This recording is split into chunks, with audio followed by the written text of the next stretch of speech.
अनंतविजय राजा कुंतीपुत्रो युधिष्ठिरः नकुलः सहदेवश्च सुघोषमणिपुष्पकौ काश्यश्च परमेश्वासः शिखण्डी च महारथः दृष्टद्युम्नो विराट्श्च सात्यकीश्चापराजितः द्रुपदो द्रौपदेयाश्च सर्वशः पृथिवीप्ते सौभद्रश्च महाबाहुः शंखान् दद्मोः पृथक् पृथक् कुंतीपुत्र राजा युधिष्ठिराने आपला अनंतविजय नावाचा शंख वाजविला. त्यानंतर नकुल आणि सहदेव यांनी सुघोष व मणिपुष्पक नामक शंख वाजविले.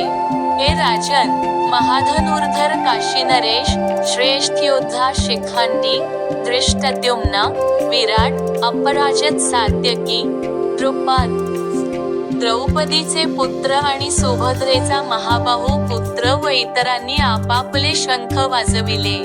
तात्पर्य संजयाने मोठ्या चातुर्याने धृतराष्ट्राला सांगितले की पांडुपुत्रांना फसविणे आणि आपल्या स्वतःच्या पुत्रांना राज्याच्या सिंहासनावर बसविण्याचा प्रयत्न करण्याचे धोरण चुकीचे आहे व ते मुळीच स्तुत्य नाही.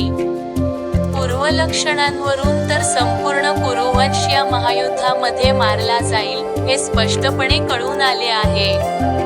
पितामह भीष्मांपासून ते अभिमन्यूसारख्या नातवंडापर्यंत तसेच जगातील इतर सर्व राज्यांचे राजे जे कोणी त्या ठिकाणी उपस्थित होते त्या सर्वांचा विनाश निश्चित होता.